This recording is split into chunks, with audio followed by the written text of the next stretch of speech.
குருபியோ நமக. சிவாய நம. திருச்சிற்றம்பலம். தென்னாடுடைய சிவனே போற்றி, எந்நாட்டவர்க்கும் இறைவா போற்றி. எல்லோரும் இன்புற்றி இருக்க நினைப்பதுவே அல்லாமல் வேறொன்று அறியும் பராபரமே. அனைவருக்கும் இனிய இரவு நேர வணக்கம்.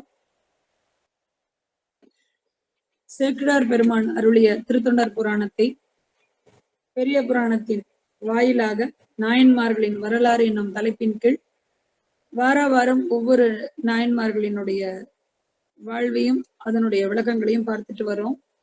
அந்த வகையிலே சுந்தரமூர்த்தி நாயனார்ல ஆரம்பிச்சு தில்லைவாழ் அந்தணர்களை பார்த்துட்டு திருநீலகண்டரை முடிச்சுட்டு இயற்பகையையும் முடிச்சிட்டோம். இன்னைக்கு இளையான்குடி மாறனாரையும் மெய்ப்பொருள் நாயனாரையும் பார்க்க போறோம். பக்திக்கு எடுத்துக்காட்டாதான் இவங்க ரெண்டு பேருமே இருந்திருக்காங்க. அத்தியந்த பக்தி, அதுக்கு மேல அந்த பக்திக்கு இலக்கணம்னு தான் சொல்லணும். பக்தி பண்ணி பாடி பரவின்னு ஆண்டாள் தாயார் சொல்றா. சுவாமிய சேவிக்கணும், சுவாமிய நமஸ்காரம் பண்ணணும், இல்ல தொழணும் அப்படின்னா பக்தி பண்ணணுமா. பக்தி சும்மாலாம் வந்துடாதான், அது ஆரம்பத்துல இருந்தே பழகிக்கணுங்கிறாங்க. சரியை கிரியை யோகம் ஞானம்ங்கிற இந்த 4 மார்க்கம் அல்ல, ஏதாவது ஒண்ணு தேர்ந்தெடுத்துக்கோங்க. விளக்கேத்துறது, பூ வாங்கி போடுறது, சுவாமிக்கு புஷ்பம் சாத்துறது, இல்ல தினம் ஒரு தடவை கோயிலுக்கு போறது, ஒண்ணுமே இல்லையா நிக்கும் போது நடக்கும்போது சிவசிவான்னு சொல்றது, ராமான்னு சொல்றது, முருகான்னு சொல்றது, அந்த மாதிரி ஏதாவது ஒரு வகையில இறைத்தன்மையை தனக்குள்ள தொடர்பு படுத்திக்க சொல்லியிருக்காங்க பெரியவங்க. அதனாலதான் 5க்கு 2 பழுதில்லைன்னு சொன்னாங்க. அவ்வளோ பெரிய நமசிவாயன்னு சொல்றதுக்கு நேரமே இல்லையா, சிவசிவான்னு சொல்லு. ஓம் நமோ நாராயணான்னு சொல்றதுக்கு நேரம் இல்லையா, ராமான்னு சொல்லு. இந்த 2ம் சொல்ல முடியலையா, ஒண்ணுமே யாருமே நம்மளை திட்ட போறதே இல்லை. கவலையே இல்லை கண்ணா, மறுபடியும் பிறந்துவோம். ஹோட்டல்லாம் மறுபடியும் முதல்ல இருந்து பரோட்டா போடணும். என்னது மறுபடியும் முதல்ல இருந்தா? அதே சிம்பிளா ஒரே வார்த்தை. இந்து தர்மம் நமக்கு போதிக்கிறது ஒரே ஒரு விஷயம்தான், சொல்றத செய்யலையா மறுபடியும் முதல்ல இருந்து வா. இதெல்லாம் இல்லாம இருக்கிறதுக்கு நமக்கு பெரியவங்க கர்ம மார்க்கம், ஞான மார்க்கம், பக்தி மார்க்கம் 3ஐயும் சொல்லி கொடுத்திருக்காங்க. பக்தி பண்ணணும் அப்படின்னா குடும்பத்தை விட்டு, தன்னுடைய வேலையை விட்டுட்டு கண்ணை மூடி ஒரு ஓரமா உட்கார்ந்து இருக்கணும் அப்படியெல்லாம் இல்லை.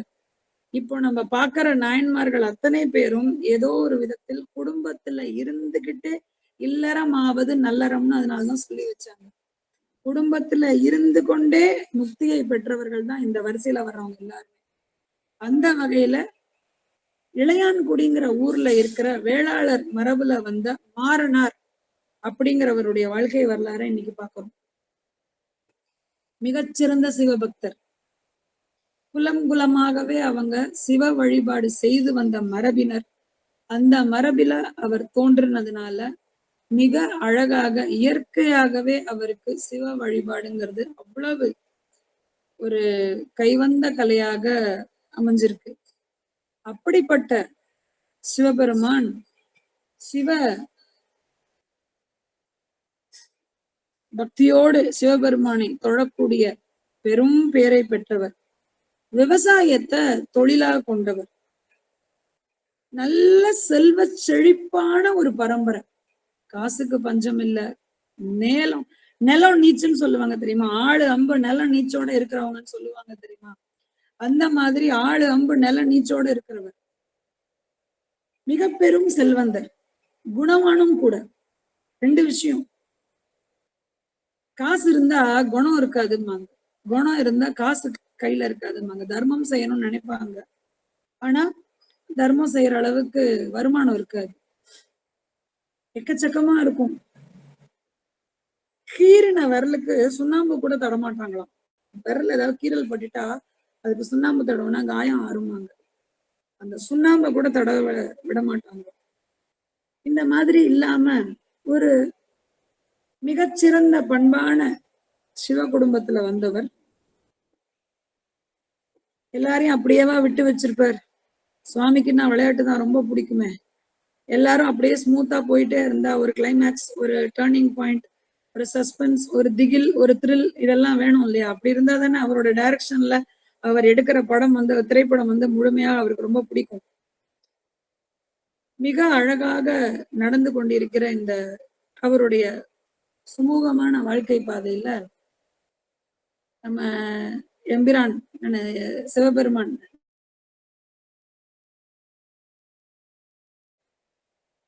இவருக்கு பரம்பரையா இருக்கிற சொத்து கொஞ்சம் கொஞ்சமா கரைய ஆரம்பிக்குது. குந்தி தின்றால் குன்றும் ஆளும்னு சொல்லுவாங்க. ஆனா இவர் அப்படி இல்லை. உழைக்கிறக்கூடிய உழைப்பாளி. செல்வம் இருக்கேன்னு சோம்பி உட்கார்ந்து இருக்கிறவரு கிடையாது. வயக்காட்டுல சரிசமமாக மக்களோடு மக்களா தன் வயலில் வேலை செய்யும் மக்களோடு ஒருங்கிணைந்து அன்போடு பண்போடு பழகக்கூடிய செல்வந்தர். தேவைப்பட்டா தானும் வயக்காட்டுல இறங்கி வயல்ல இறங்கி வேலை பார்க்கக்கூடிய அளவுக்கு பண்பு நெறி கொண்டவர். செல்வம் கரைய ஆரம்பிக்குது. செல்வம் சேர்க்கறது ரொம்ப கஷ்டம். கரையிறது நிமிஷத்துல கரைஞ்சிரும். சிறுக சிறுக சிறுக சிறுக சிறுக சேர்த்து வைக்கிற 1 கோடி ரூபாவை ஒரு க்ஷணத்துல செலவு பண்றதுக்கு இன்னைக்கு நூற்றுக்கணக்கான வாசல்கள் திறந்திருக்கு. இந்த மாதிரி ஈசன் அருளால அவருக்கு ஒரு சோதனை காலம். இந்த மாதிரியான ஒரு சோதனை காலத்துல அவருக்கு கொஞ்சம் கொஞ்சமா செல்வம் கரைய ஆரம்பிக்குது. அவரும் எவ்வளவோ விதமான விஷயங்கள் எல்லாம் கடைபிடிச்சு பாக்குறாரு. சிக்கனமா இருந்து பாக்குறாரு. ஆனா அவருடைய ஒரு பெரும் தொண்டு என்னன்னா, வர்றவங்க எல்லாருக்கும் சாப்பாடு போடுறது. கேட்கிறவங்க அத்தனை பேருக்கும் சாப்பாடு போடுறது. சிவனடியார்னு சொல்லிட்டாலே, சிவனடியார்னு கேள்விப்பட்டுட்டாலே அவங்களுக்கு சாப்பாடு போடுறதை தவிர வேற எந்த குறிக்கோளும் கிடையாது. ஒரு நாளைக்கு 10 பேர் வரலாம், ஒரு நாளைக்கு 100 பேர் வரலாம், ஒரு நாளைக்கு 2 பேர் வரலாம், ஒரு நாளைக்கு யாருமே வராம இருக்கலாம். தேடி புடிச்சியாவது ஒருத்தரை வந்து சாப்பாடு கொடுத்துட்டு தான் இவர் அன்னைக்கு நைட்டு தூங்கவே போவார். காலம் கடக்குது. இவருடைய செல்வம் முழுவதுமாக கரைந்து வறுமை கோட்டுக்கு கீழே வந்துட்டாரு. இருக்கிறத வச்சு கொஞ்சம் கொஞ்சமா வறுமையிலும் செம்மைன்னு சொல்லுவாங்க. நம்ம பெரியவர்கள் நமக்கு எவ்வளவு அழகான வார்த்தையை கொடுத்திருக்கு பாருங்க. வறுமையிலும் செம்மை. இன்னைக்கு என் கையில எவ்வளவுதான்ப்பா இருக்கு, இருக்கிறதுல 2 பேருக்கு கொடுத்துட்டு சாப்பிடுறேன். கஞ்சி தான் இருக்கு, 1/4 கப்பு கஞ்சிய யாருக்காவது ஒருத்தருக்கு கொடுத்துட்டு குடிக்கிறேன். இந்த மாதிரியான ஒரு சூழ்நிலை. பருவங்கள் மாறிக்கிட்டே வருது. நல்ல மழைக்காலம். பல நாள் பட்டினி. வெளியில சொல்ல முடியல. இருக்கிறத வச்சு கொஞ்சம் கொஞ்சமா ஏதோ ஒப்பேத்திட்டு இருக்கோம். இன்னைக்கு என்ன பண்றதுன்னு தெரியல. சிவனடியார் யாரும் வரவும் இல்லை. வந்தா கொடுக்கறதுக்கு எதுவும் இல்லை. ஏன் சுவாமி நம்மளை இப்படி சோதிக்கிறாருன்னு தெரியல. காலையில தான் போய் சென்னல் விதை நெல் வச்சிருப்பாங்க எப்பவுமே விவசாயிகள். விதைச்சிட்டு வந்திருக்கோம். அந்த இத்தனோண்டு விதைய விதைச்சிட்டு வந்திருக்கோம். அது எவ்வளவு தந்துரும்? மிஞ்சு போச்சுன்னா 1 மூட்டை தரும். சரி, அதை வச்சு கொஞ்ச காலம் சமாளிக்கலாம்.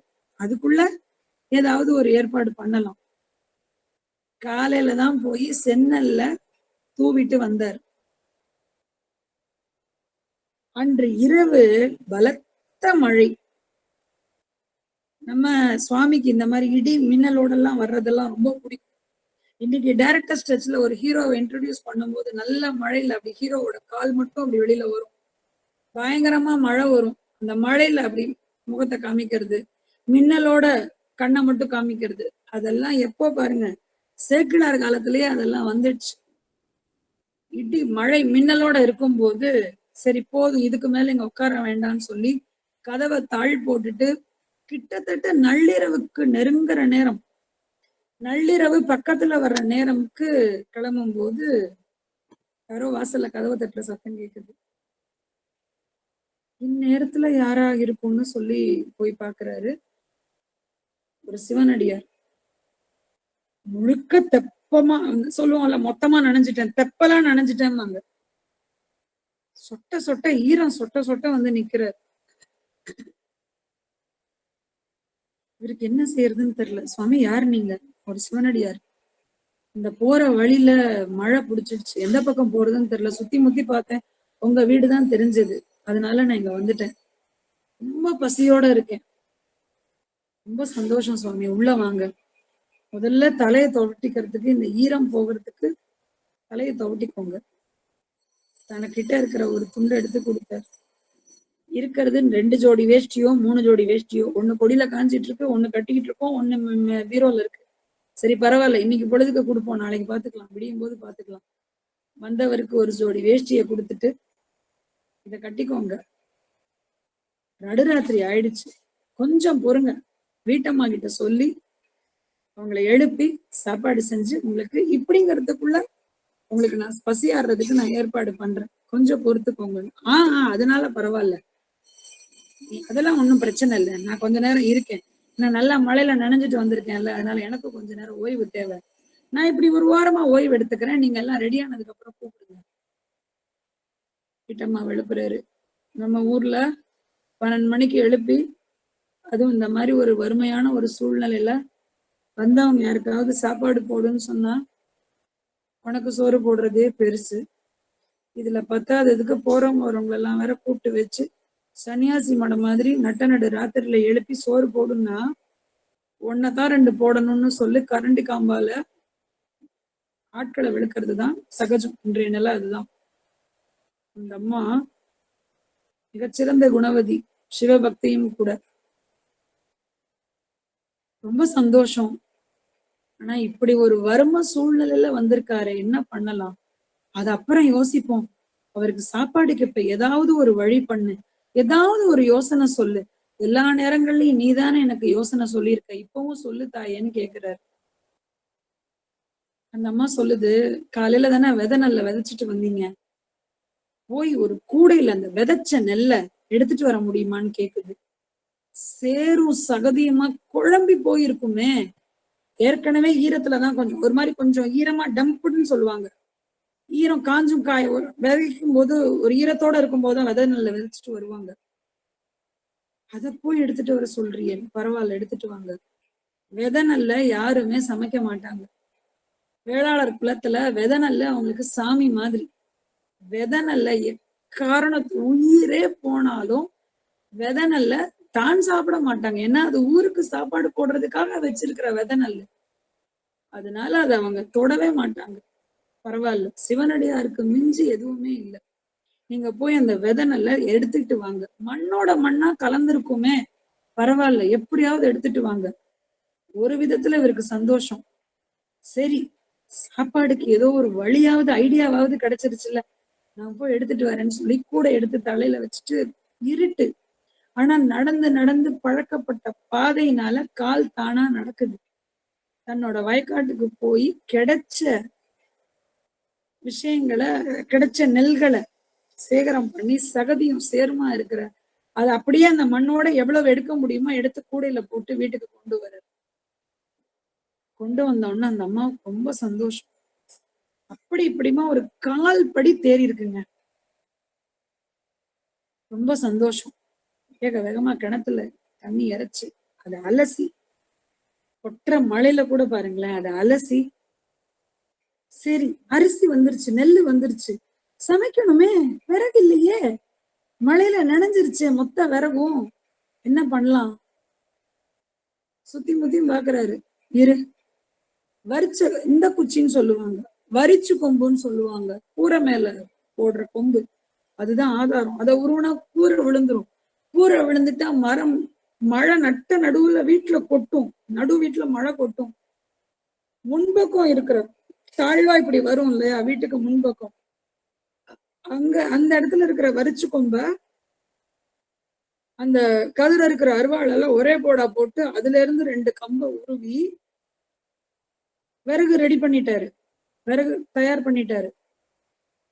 சாதம் இருக்கு, நெல்லை குத்தி அடுப்ப சூடாக்கி அந்த நெல்லை குத்தி அரிசியாக்கி அந்த அரிசியில சாதம் வடிச்சு சமைச்சு போட்டாகணும்.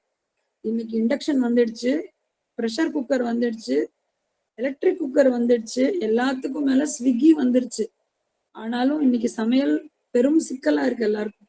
சமைக்கணுமா அப்படின்னாலே எல்லாருக்கும் ஏதோ எக்ஸாம் எழுத சொல்ற மாதிரி, சமையல்னா அவ்வளவு ஒரு ஏதோ தலைவலி மாதிரி ஆகா. ஜோக்கே இப்ப அப்படிதான், சமையலா அப்படிங்கிறது தான் ஷாக். அந்த ஒரு என்ன சொல்றது, இப்ப இருக்கிற ட்ரெண்டிங் ரியாக்ஷனே. அந்த அம்மா அந்த நெல்லை பதம் பண்ணி அதுல இருந்து அரிசியை கொண்டு வந்து அந்த அரிசிய பதமா சாதம் சமைச்சு, சாதம் மட்டும் எப்படி வைக்க,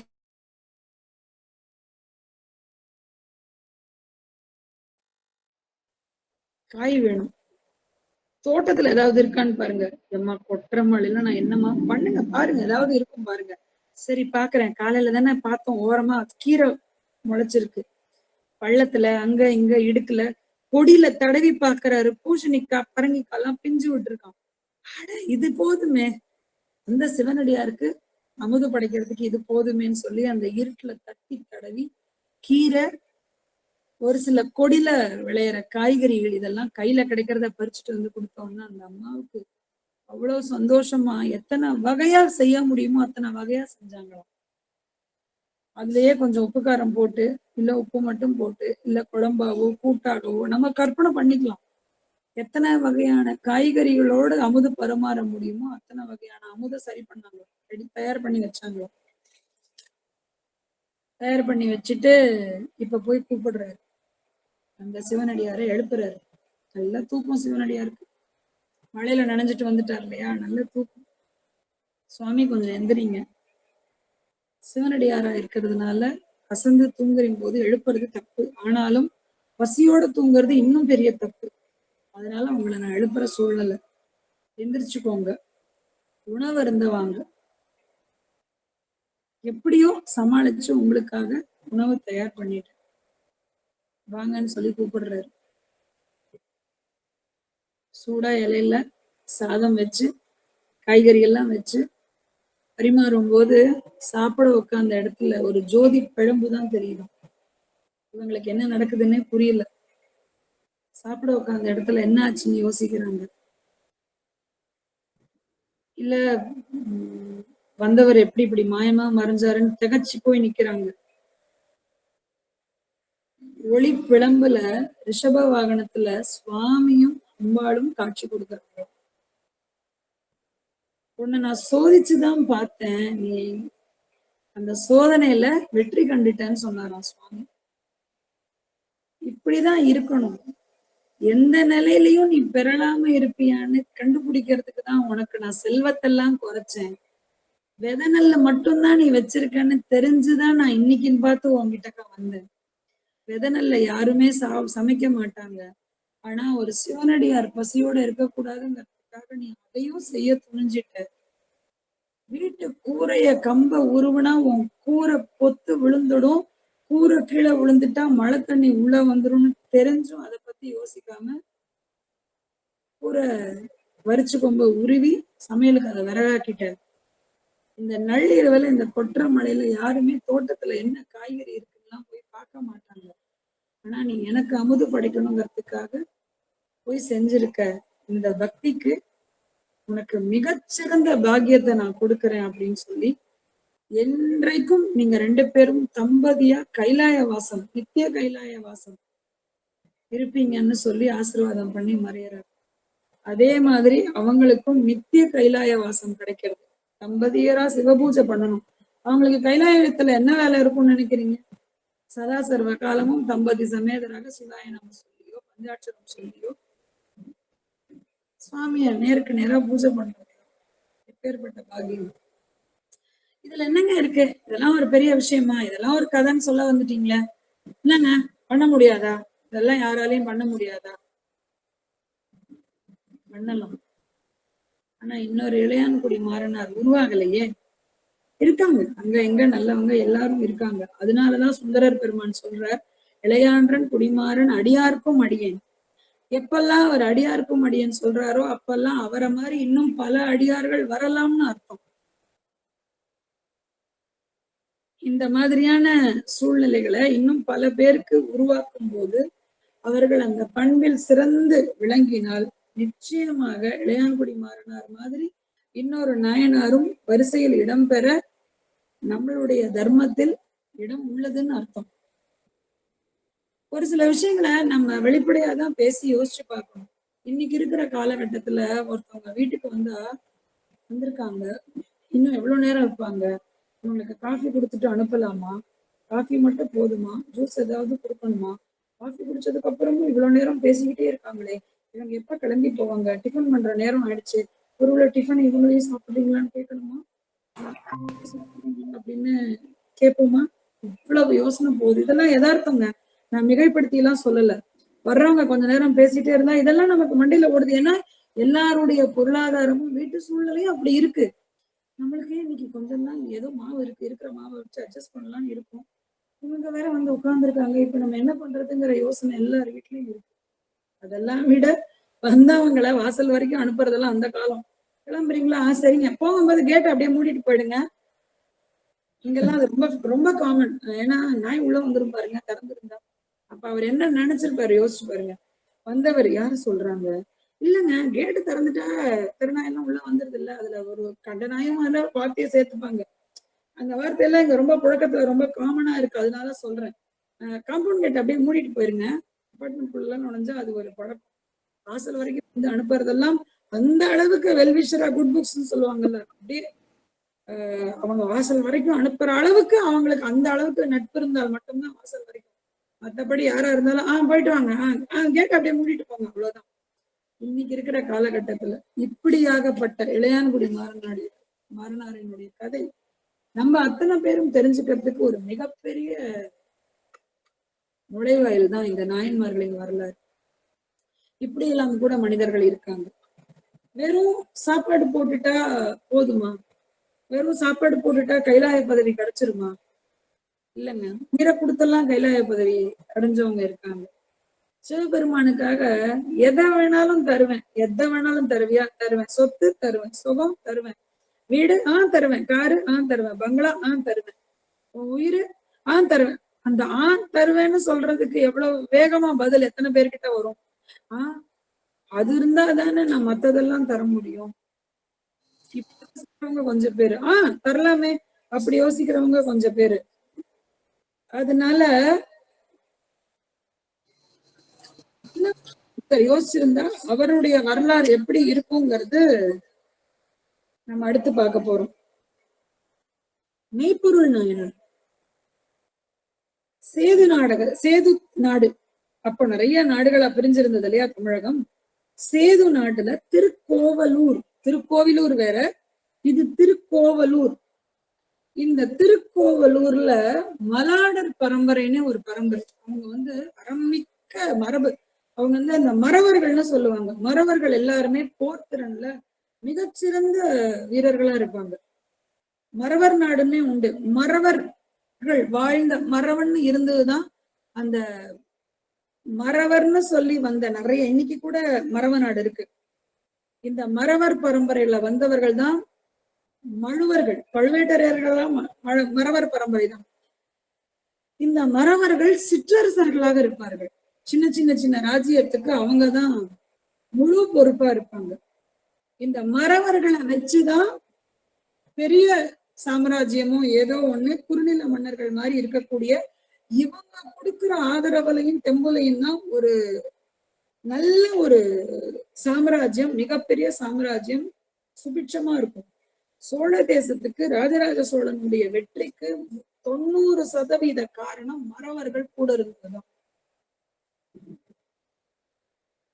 அப்படிப்பட்ட மிகச்சிறந்த ஒரு உத்தமமான மரபில வந்த இந்த அரசன் சிவனை மட்டுமே, சிவபெருமானை மட்டுமே அவர் மெய்ப்பொருள் அடிக்கடி சொல்லுவார். மெய்ப்பொருள் சிவன் மட்டும்தான், மெய்ப்பொருள் எம்பெருமான் சிவபெருமான் மட்டும்தான், மெய்ப்பொருள் ஈசன் மட்டும்தான். இப்படி சொல்லி சொல்லி அவர் பேரே மெய்ப்பொருள் நாயனார்னு வச்சுட்டாங்க. அந்த நாயனாருக்கு இயற்பெயர் என்னங்கிறத சேக்கிழாரும் குறிப்பிடவர். மெய்ப்பொருளை மட்டுமே சிந்தையிலும் எண்ணத்திலும் சொல்லிலும் செயலிலும் கொண்டிருந்ததுனால அவர் பேர் மெய்ப்பொருள். அரசர் பேர் மெய்ப்பொருள் நாயனார். போரில் மிக திறமை வாய்ந்தவர், மிகப்பெரிய அபார திறமை. அவர் அவ்வளவு சீக்கிரமெல்லாம் ஜெயிச்சிட முடியாது. ஒரு நாட்டுக்கு படையெடுத்து வரணும்னா இவரெல்லாம் தாண்டி ஜெயிச்சுக்கிட்டுதான் பெரிய அரசர்கிட்டே போகணும். அந்த அளவுக்கு திறமை வாய்ந்தவர். இப்படி இருக்கிற காலகட்டத்துல முத்தநாதன் ஒரு அண்டை நாட்டு அரசன், வெறுப்பு, பொறாமை, அசூயை இதெல்லாம் கலந்த ஒரு உருவம். எப்படியாவது சேது நாட மொத்தமா தன்னுடைய கைக்குள்ள கொண்டு வந்துக்கணுங்கிற வெறி.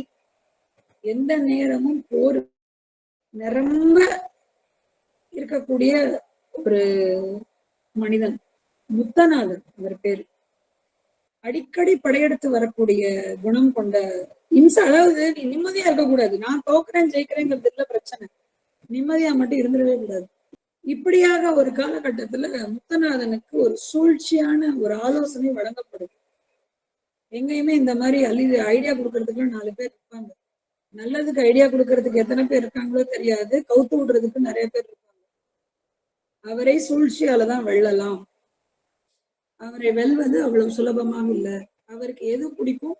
சிவன் ரொம்ப பிடிக்கும்.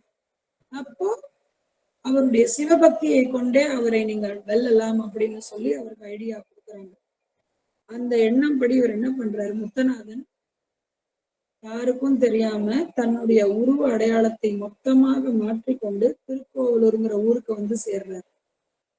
உடம்பு முழுக்க திருநீர், நெற்றிலிருந்து பாதம் வரை அள்ளி முடித்த ஜடாமுடி. பார்க்கும் போதே அகோரி மாதிரி காசில இருந்து அலகாபாத்ல இருந்து நேரா கிளம்பி நடந்து வர்ற மாதிரியான ஒரு உருவ அமைப்பு.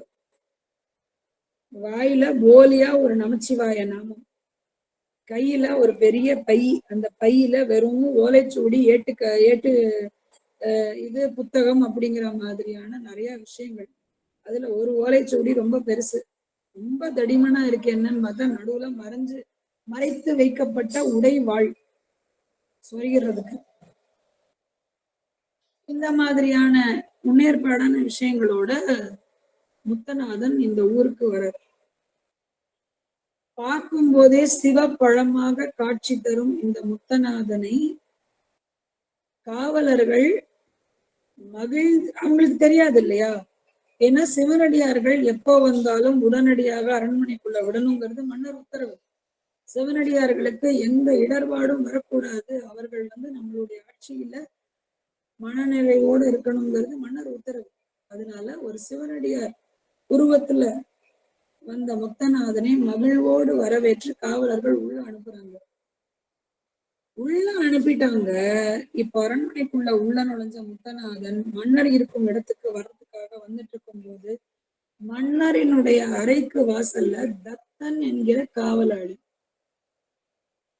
பர்சனல் செக்யூரிட்டின்னு சொல்லுவாங்க இல்லையா, கூடவே இருக்கக்கூடிய பாதுகாவலர் தத்தன் மட்டும் இவரை தடுத்து நிறுத்துறாரு. ஐயா, நீங்க ரொம்ப பெரிய சிவனடியார், நான் ஒத்துக்கிறேன், இல்லைன்னு சொல்லல. மன்னர் உறங்கும் நேரம், அதுவும் தன்னுடைய குடும்பத்தோடு, அதாவது இல்லாளுங்கிறத ரொம்ப நாகரிகமா அவர் தன் குடும்பத்தோடு இப்பொழுது ஓய்வெடுக்கும் நேரம். இப்ப நான் யாரையும் உள்ள விட முடியாது, விடவும் கூடாது. மெய்காவலுக்காக நிக்கிறேன், நான் உங்களை உள்ள விட மாட்டேன். யாருமே தடுத்து நிறுத்தாத முத்தநாதனை இந்த தத்தன் தடுத்து நிறுத்தும் போது கோபம் வருது. யார் தெரியுமா? எங்க இருந்து வந்திருக்கேன் தெரியுமா? எவ்வளவு பெரிய விஷயத்த உங்க ராஜா கிட்ட சொல்றதுக்காக வந்திருக்கேன் தெரியுமா? உங்க ராஜாக்கு இப்ப தூக்கம் தான் ரொம்ப முக்கியமா? அப்ப தான் ரொம்ப பெரிய சிவபக்தன்னு சொல்லிக்கிறதெல்லாம் வெறும் வேடமா? ஐயோ, அப்படியெல்லாம் இல்ல. மன்னர் கொஞ்ச நாளா நிறைய வேலைகள் காரணமா சரியா தூங்குறது இல்லை. இன்னைக்கு உறக்கம் வருதுன்னு சொல்லி தூங்க போயிருக்காங்க. அதனாலதான் சொன்னேன். இவங்கிட்ட எல்லாம் யாரு கேட்டா? தள்ளு அப்படின்னு சொல்லி அந்த காவலனை தள்ளி கொண்டு முத்தநாதன் அறைக்குள்ள நுழைஞ்சிடுறாரு. ராஜாவும் அந்த மன்னரினுடைய கட்டில் ரொம்ப பெருசா இருக்கும் இல்லையா, அந்த கட்டில்ல ராஜாவும் படுத்திருக்காரு, பக்கத்துல அவங்களுடைய மனைவியும் படுத்திருக்காங்க.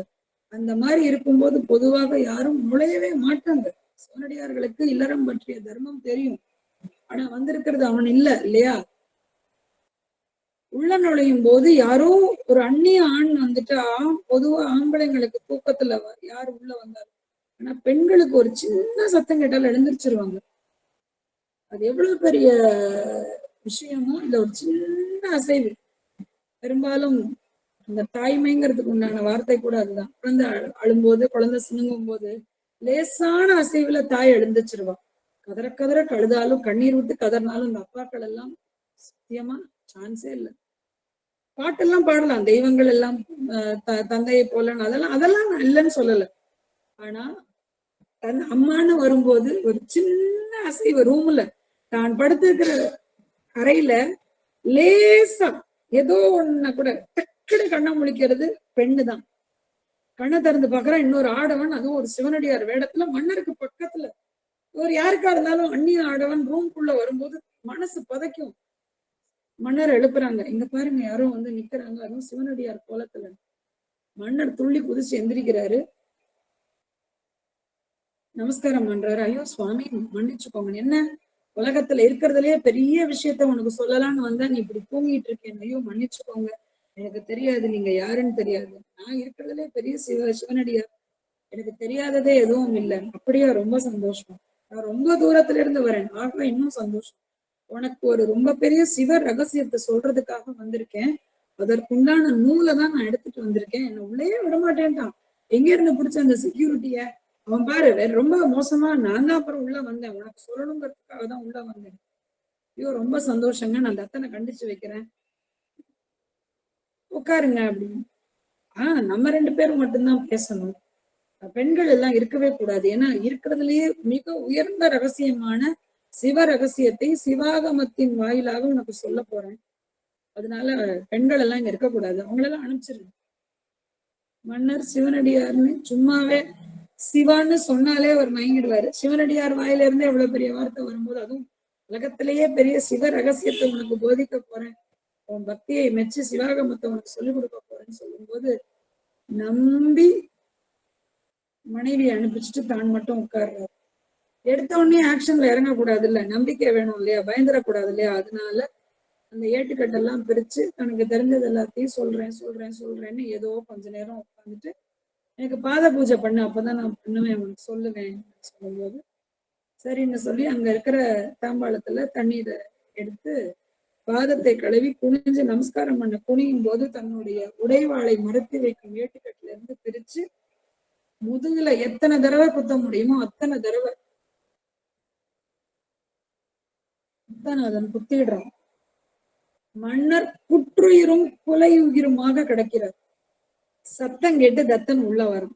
அவனுக்கு ஏற்கனவே ஏதோ ஒரு இடரல், எங்கேயோ தப்பு நடக்குதுங்கிற ஒரு ஏதோ இந்த மாதிரி டயத்துல அன்டயத்துல உள்ள போயிருக்காங்கிற ஒரு எண்ணம். உடையவாளோட பறந்துகிட்டு வரோம், தலையை இன்னைக்கு சீவிடுற மன்னரை, உங்களை இப்படி எனக்கு ஏதோ ஒரு டவுட் இருந்தது, இந்த ஆள் மேல நம்பிக்கையே இல்லை. அப்போ மெய்ப்பொருள் நாயனார் ஒரு வார்த்தை சொல்றார், இவர் நம்மவர், அவரை ஊர் எல்லா வரைக்கும் பத்திரமா கொண்டு போய் விட்டுட்டு வா, இது மன்னனின் ஆணை. அந்த சிவ வேடம் தரிச்சதுனால எதிரிய கூட சிவனடியாரா மட்டும்தான் அவரால் பார்க்க முடியுது. சாட்சாத் சிவபெருமானே இந்த முடிவை விரும்பி எனக்கு கொடுத்திருக்கிறாருன்னு நான் உண்மையா நம்புறேன். யாரோ ஒருத்தன் கொண்டிருந்தா கூட நான் வருத்தப்படுவேன், என்னை கொல்றதுக்காக சிவவேடம் தரித்து வந்தார் இல்லையா, எனக்கு அது போதுமே. நான் இப்ப கண்ணை மூடுற நேரம் நான் எதை பாக்குறேன், ஜடாமுடிய பாக்குறேன், திருநீரை பாக்குறேன், சிவாய நம்ம மந்திரத்தை காதால கேட்கிறேன், ஒரு கண்ணு முன்னாடி ஒரு சிவனடியாரை பாக்குறேன், இதை விட எனக்கு என்ன பேரு வேணும்னு சொல்லி தத்தனை நீ கொண்டு போய் சேதிநாடு எல்லை வரை காட்டுல இந்த முத்தநாதனுக்கு எந்த ஆபத்தும் இல்லாம கொண்டு போய் விட்டுட்டு வா அப்படின்னு சொல்றாரு. தத்தனுக்கு பிடிக்கவே இல்லை. சரி வந்து தோலன்னு சொல்லி கூட்டிட்டு வர்றாரு. விஷயம் காத்துல தீயா பரவுது. அத்தனை பேரும் கூட்டம் கூட்டமா குரூப் குரூப்பா எதிர்த்துட்டு வராங்க, அடிக்க வராங்க, அடிச்சு கொள்றேன். இன்னைக்கு நம்ம மன்னருக்கு இந்த கதியாக்கன இந்த போலி சிவனடியார உசுரோடையே விடக்கூடாதுன்னு அத்தனை பேர் கையிலையும் விட்டர்வா வேழ்கம்பு பீச்சர்வாளோட வந்து நிக்கிறாங்க. தத்தன் சொல்ற ஒரே வார்த்தை, மன்னர் மீது ஆணை. மன்னர் சொல்லிட்டாரு, இவனை எந்த ஆபத்தும் இல்லாம கொண்டு போய்விடணும்னு மன்னர் நமக்கெல்லாம் கட்டளை பிறப்பிச்சிருக்காரு, அதனால எல்லாரும் வழிவிடுங்கன்னு சொல்றாரு.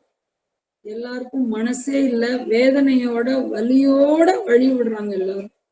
நம்ம மன்னருக்கு இப்படி ஒரு நிலைமை வந்துடுச்சேன்னு சொல்லி தத்தன் முத்தநாதனை சேதிநாடு எல்லை தாண்டி காட்டுல விட்டுட்டு திரும்பி வரான். உயிரை கையில புடிச்சிட்டு இருக்காரு மன்னர். தத்தன் கிட்ட கேட்டாரு, பத்திரமா கொண்டு போய் விட்டதான முத்தநாதனுக்கு எந்த ஆபத்தும் வரலையேன்னு கேக்குறாரு.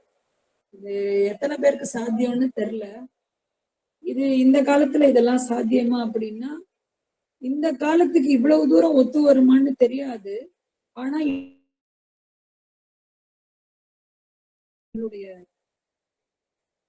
நம்மளுடைய கடமை இதெல்லாம் தெரிஞ்சுக்கணும். இப்படி கூட ஒருத்தரால யோசிக்க முடியுமா? இப்படி கூட ஒருத்தரால கருணை காட்ட முடியுமா?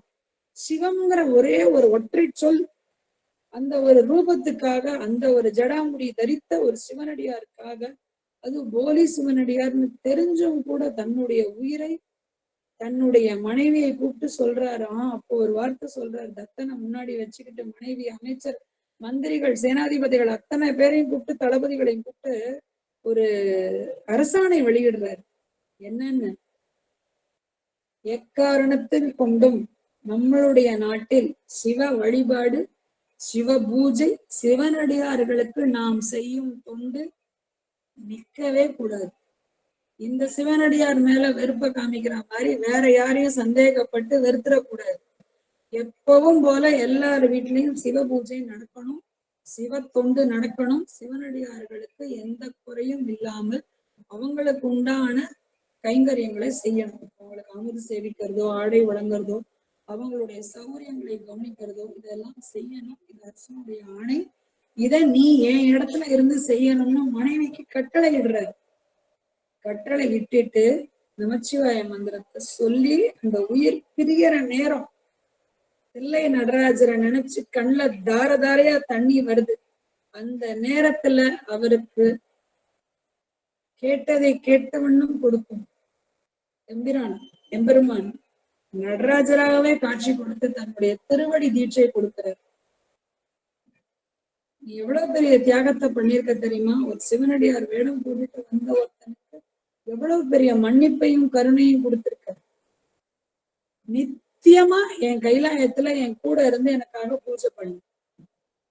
நிறைய இடத்துல தம்பதி சமேதர்றாங்க தாங்க பூஜைக்கு கூப்பிட்டுருக்காரு. இவரை மட்டும்தான் நீ மட்டும் என் கூட வான்னு கூப்பிட்டுட்டாரு. ஏன்னா ஏற்கனவே கட்டளை பிறப்பிச்சாச்சு. மனைவிக்கு தன் இடத்துல இருந்து மிச்ச இருக்கிற ராஜாங்கத்தை பார்த்துக்கொண்டு கட்டளை கொடுத்தாச்சு. அங்க மறைமுகமா ஒரு ராஜாங்கத்துக்கு உண்டான பட்டாபிஷேகத்துக்கு உண்டான ஆணை பிறப்பிச்சாச்சு. இப்ப ராஜமாதாவா இருந்து அந்த மனைவிதான் ராஜாங்கத்தை பார்த்துக்கணும். மூர்ஷம் முன்னாடி 2 பேரையும் கூட்டிட்டு போயிட்டா ஒருவேளை குழந்தை இருந்தா குழந்தை அனாதை ஆயிடும். மன்னர் இல்லாத நாடு அனாதை ஆயிடக்கூடாது. மனைவி சமயோஜிதம் நிறைஞ்சவங்க, அவங்கள மன்னர் இடத்துல கொண்டு வந்து அவர் வச்சுட்டாரு. அதனால அந்த மனைவி இன்னும் கொஞ்ச காலம் தன்னுடைய கடமையை முடிச்சுதான் ஆகணுங்கிறதுனால இவரை மட்டும் கைலாய பதவி கொடுத்து தன் கூடவே கூட்டிட்டு போறார். இவருக்குதான் அந்த சம்பாஷணம் தெரியுதே தவிர மத்தவங்களுக்கு ஒளி குழம்புதான் தெரியுது. அந்த என் கூட திருக்கைலாயத்துக்கு வா, உனக்கு கைலாய பதவி தந்தோம்னு சொல்ற வார்த்தை தான் கேக்குது. அந்த ஜோதி பிழம்ப பார்த்ததையே இந்த ஜென்மம் எடுத்த பயனை பெற்றதுங்கிற மனநிறைவுல அவங்க எல்லாரும் விழுந்து கும்பிடுறாங்க. இந்த தில்லை நடராஜனுடைய தரிசனத்தோட மெய்ப்பொருள் நாயனாரினுடைய கதை முடியுது. ஒரு விஷயத்த நாம கடைபிடிக்கணும் அப்படின்னா சொல்லுவோம், விளையாட்டா சொல்லுவோம், உயிரே போனாலும் அதை செஞ்சுதான் தீருவேன். யோசிக்க வேண்டிய விஷயம். உயிர் போயிட்டா எப்படி செய்வோங்கிறத வந்து யாருமே யோசிக்க மாட்டோம். ஆனா அவர் செஞ்சார். உயிர் போகும் தருவாயில் கூட மெய்ப்பொருள் நாயனார் சிவனடியார்களை மிகுந்த அன்போடும் பண்போடும் நடத்தினார். இப்படியெல்லாம் நடத்துறதுக்கு சாத்தியம் இருக்கா அப்படின்னு கேட்டா இருந்திருக்கு. இல்லாமல் பிறக்காது, அள்ளாமல் குறையாதுன்னு இப்படியெல்லாம் கூட இருந்திருக்கிறார்கள். இப்படியெல்லாம் இருந்ததுனாலதான் அவர்கள் சாயுஜ்ய பதவியை அடைந்தார்கள். சாலோகம், சாமீபம், சாரூபியம், சாயுஜ்யம்னு 4 விதம் சொல்லுவோம் இல்லையா? அங்கேயே இருக்கிறது, அருகில் இருக்கிறது, மிக நெருக்கமாக ஒன்றரை கலப்பது, கரைஞ்சு காணாம போறது. மாணிக்கவாசகருக்கு அது நடந்தது. ஒன்றோட ஒன்றை கலந்துட்டு அதுக்கப்புறம் யாருமே பாக்கியே இல்லை. சுந்தரரையாவது தோல் மேலதான் கை போட்டார். தோல் மேல கை போட்டு வான்னு கூப்பிட்டுக்கிட்டாரு, நடந்தாரு, பேசினாரு, நின்னாரு, சிரிச்சாரு, எல்லாம் பண்ணாரு. ஆனா மாணிக்க வாசகரை ஒரு ஒளிப்பிழம்பா மாத்தி எனக்குள்ள வான்னு உள்ள மொத்தமா இழுத்துக்கிட்டாரு. எப்பேற்பட்ட பாக்கியம்! அந்த அளவுக்கெல்லாம் நம்ம பண்ணுவோமான்னு தெரியாது. இந்த கலிகாலத்துல அவ்வளவு தூரம் நமக்கு அவ்வளவுலாம் நேரம் இருக்கானே தெரியல. ஆனா இதெல்லாம் ஞாபகத்துக்காவது வச்சுக்கலாம். இதெல்லாம் மனசுல அடிக்கடி நினைச்சு பார்த்துக்கணும். திரும்பவும் ஒண்ணு வேண்டுகோளா சொல்றேன். கோயிலுக்கு போனோம்னா இந்த கோவில்ல தானே சுந்தரர் நடந்தாரு, இந்த கோவில்ல தானே சம்பந்தர் நடந்தாரு, இந்த இடத்துல தானே அப்பர் சுவாமிகள் நின்று பாடினாருன்னு நம்ம நினைச்சுக்கவாவது செய்யணும். நினைப்புக்கு காசு எதுவும் செலவில்லை இல்லையா? கண்டதையும் நினைக்கிறோம், எதெல்லாமோ நினைக்கிறோம். ஐயோ வாசல்ல செப்பலை விட்டுட்டு வந்திருக்கோமே, அந்த டோக்கன் வேற போடுற பாட்டி இன்னைக்குன்னு பார்த்து வரலையெல்லாம் நினைக்கிறோம். நம்ம கொடுக்குற புளியோதரை பயங்கர காரமா இருக்கும், எங்க இன்னைக்கு வேண்டாம், வாங்க வேண்டாம், நம்ம நாளைக்கு வந்து சாம்பார் சாதம் வாங்கிக்கலாம்லாம் நினைக்கிறோம். முன்னாடி போறவங்களோட புடவையை பார்த்து யோசிக்கிறோம், இந்த மாதிரிதான் புடவை தேடிட்டே இருந்தேன், நமக்கு மட்டும் கிடைக்கவே மாட்டேங்குது, இவங்களுக்கு எப்படிதான் கிடைக்குதோ, இதெல்லாம் யோசிக்கிறோம். ஆனா சுவாமிக்கு முன்னாடி போய் நிற்கும் போது கண்ணையும் இறுக்கி முடிக்கிறோம். போகர் சொல்லியிருக்காரு, சுவாமியை பார்க்கும்போது கண்ணை மூடக்கூடாது. அந்த கண்ணிலிருந்து வரக்கூடிய ஒளி அலை சுவாமியினுடைய மூர்த்தத்தை பார்க்கணும். அப்பதான் சுவாமியினுடைய விக்கிரகத்திலிருந்து வெளிவரும் காந்த சக்தி, மின்னாற்றல்னு சொல்லுவோம் இல்லையா, ஒரு வேவ்ஸ் ஒண்ணு வந்துகிட்டே இருக்கும் இல்லையா, அந்த கற்பூர ஜோதியோட கலந்து பிரபஞ்சத்தின் மூலமாக நம் கண் வழியாகவோ நம்மளுடைய சுவாசம் வழியாகவோ இறை சக்தி உள்ள போகுமா. அண்ணன் மூடி தவம் பண்றதெல்லாம் அப்புறம், முதல்ல எல்கேஜி யூகேஜி எல்லாம் பாஸ் பண்ணிட்டு அப்புறமா கடைசியில குரூப் 4 குரூப் 5 எல்லாம் எழுதலாம். அந்த மாதிரி கோயிலுக்கு போனாக கண்ணை மூடிட்டு சுவாமி தரிசனம் பண்ணக்கூடாது, கண்ணை திறந்து வச்சு பார்க்கணும். சுவாமி நல்லா இருக்கியா, எப்படி இருக்க, ரொம்ப நாள் ஆச்சு உன்னை பார்த்து, என்ன சுவாமி அழைச்சு போயிட்டியா, நைவேத்தியம் எல்லாம் உனக்கு நல்லா நடக்குதா, எல்லாம் ஒரே அதே சாப்பாடு தானா, விதவிதமா சாப்பிடுறாங்களா, வஸ்திரம் எல்லாம் நல்லா இருக்கா உனக்கு, இதெல்லாம் அவர்கிட்ட பேசிட்டு வரலாம் தாராளமா. பாரு போன மாசம் தான் இந்த மாதிரி ஒரு இஎம்ஐ கட்டியிருக்கேன், இந்த மாசம் திருப்பி ஒண்ணு வந்திருக்கு, இதெல்லாம் பார்த்து சரி பண்ணி கொடு. அவர்கிட்ட தான் நம்ம கேட்கணும், வேற யாருக்கிட்ட போய் கேட்போம்? இதெல்லாம் அவர்கிட்ட தான் நம்ம கேட்கணும். அப்பா கிட்ட கேட்கிற மாதிரி தானே. நம்ம அப்பா கிட்டயே நம்மளால இவ்வளவு கேட்க முடியுதுன்னா, அப்பாவுக்கெல்லாம் அப்பாவா இருந்து பூமி பிரபஞ்சத்துக்கே அந்த பேரண்டத்துக்கும் அப்பாவா இருக்கிற தாயினும் சால பரிந்துங்கிறாரு. அம்மாவுக்கே அன்பு ஜாஸ்தி, அம்மானாலே பிரியம்தான். எந்த ஒரு தாயும் தன் குழந்தை பசியோட இருக்கிறத பொறுத்துக்கவே மாட்டா. அப்படிப்பட்ட தாயினும் சால பரிந்தான். சுவாமி தாயெல்லாம் உலகத்தினுடைய அத்தனை தாயையும் மிஞ்சிட்டார். ஆனா சோசாமி சொல்லும் போது ஒண்ணு சொல்லுவார், அந்த சிவபெருமானினுடைய அருள் கிடைக்கணும் அப்படின்னா அம்பாளைதான் பிடிக்கணும். ஏன்னா சிவபெருமானினுடைய அருளே அம்பாள் தானும். அந்த அருள் சக்தின்னு சொல்றோம் இல்லையா, அந்த அருள் சக்தி தாயார் தான். அம்மா கிட்ட போனாதான் வேலை நடக்கும். அம்மா அப்பா கிட்ட சொல்லுமா கொஞ்சம், த்ரூ ப்ராப்பர் சேனல் ரெக்வஸ்ட், மேனேஜருக்கு லெட்டர் எழுதும் போது போடுவோம்ல, விஷயத்த சொல்லும் போது சபார்டினேட் ரெஸ்பெக்டட் சார்னு போவோம்ல, அந்த மாதிரி இந்த மாதிரியான வழிமுறைகளை நம்மளுடைய வாழ்க்கை முறையாகவும் மாற்றிக்கொள்ள உடனே முடியுமான்னு தெரியாட்டா கூட கொஞ்சம் கொஞ்சமாக முயற்சி எடுப்போமே, ஆனால் இல்லறமாவது நல்லறமாக நிச்சயமாக பரிமளிக்கும். சிவாயனம். வான்முகில் வளாது பெய்க, மணிவளம் சுரக்க, மன்னர் கோன்முறை அரசு செய்க, குறைவில்லாது உயிர்கள் வாழ, நான்மறை அறங்கள் ஓங்க, நற்றவம் வேள்வி மல்க, மேன்மைகள் செய்வ நீதி விளங்குக, உலகம் எல்லாம் ஆறிரு தடந்தோள் வாழ்க, அறுமுகம் வாழ்க, வெப்பை ஒரு செய் தனிவேல் வாழ்க, குப்பிடம் வாழ்க, செவ்வேல் ஏறிய மங்கை வாழ்க, யானைதன் அணங்கு வாழ்க, மாறில்லா வள்ளி வாழ்க, வாழ்க சீரடியாரெல்லாம். திருச்சிற்றம்பலம். தென்னாடுடைய சிவனை போற்றி, எந்நாட்டவர்க்கும் இறைவா போற்றி. சிவாய நமः.